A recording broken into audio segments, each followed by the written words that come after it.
Good morning, my name is Jake Livingston, Planning Operations for Rocky Mountain Black Team, and I'm giving you an update on the Cameron Peak Fire for August 27th. I'll start out with the weather. Today, we're expecting temperatures to be mid-70s to lower 80s up in the fire area. Winds will be west 10 to 15 up at the ridge tops, and humidities will be between 20 and 30%.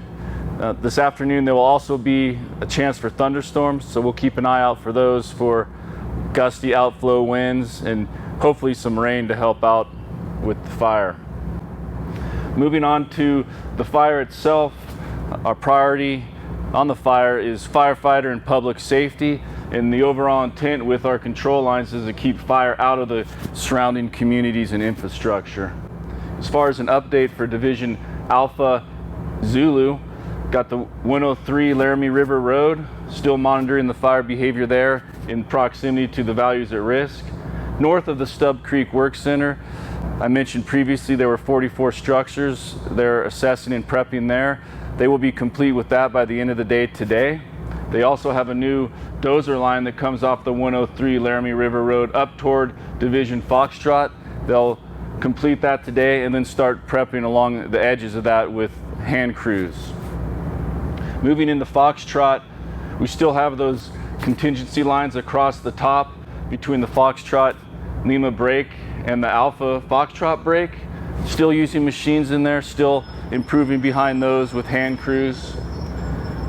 That operation continues for another 2 days estimated.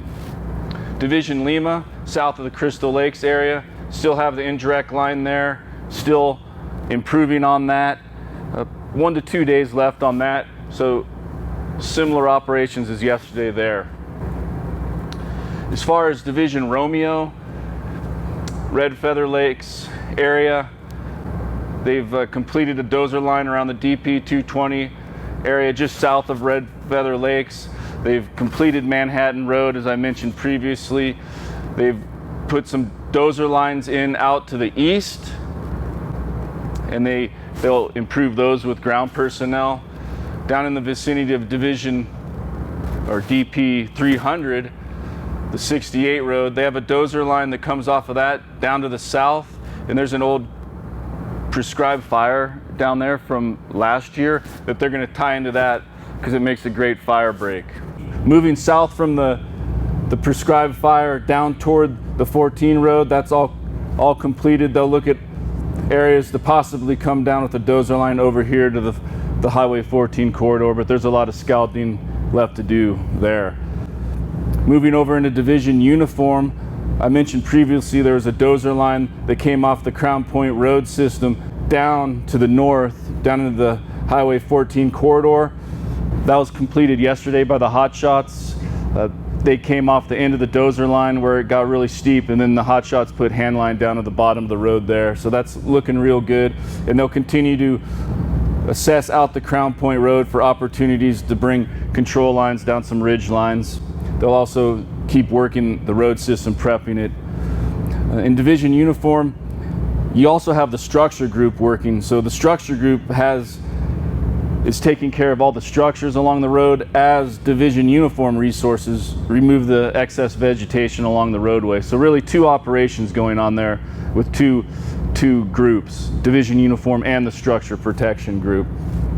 Moving around down toward Division Whiskey Victor, I talked about this area out in here. We're still assessing that. A lot of really harsh terrain, a lot of beetle kill out in here, and really is going to have to be a lot of scouting to figure out a way to connect from the Division Uniform side all the way over to the Highway 14 side. So ongoing scouting there.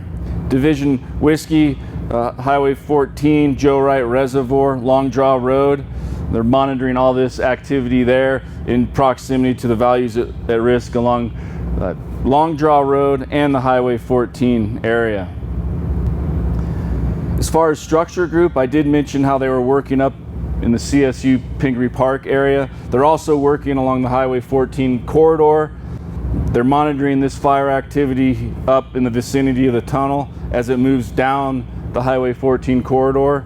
The fire has generally been burning up high on the ridge line and then backing down toward the Highway 14 road. As the fire gets closer around the structures there, they will do a controlled burn to remove the vegetation between the main fire and that structure, and they're doing it on their terms, not the fire's terms, so it's a really in control operation. And assisting them with that would be engine crews, hand crews, and then aerial support as needed, using the variety of helicopters we have available to us. As far as where the fire was the most active yesterday, would be up in the northeast area in the vicinity of the tunnel above the Highway 14 corridor, and then also a little bit to the south and east. But really yesterday the humidities were a lot higher, so fire activity was down. We did have some thunderstorms move over the area that did produce some strong outflow winds, but they also brought a little bit of moisture. Not a lot, but enough to keep the fire at bay slightly. And that is what I have for today. Thank you.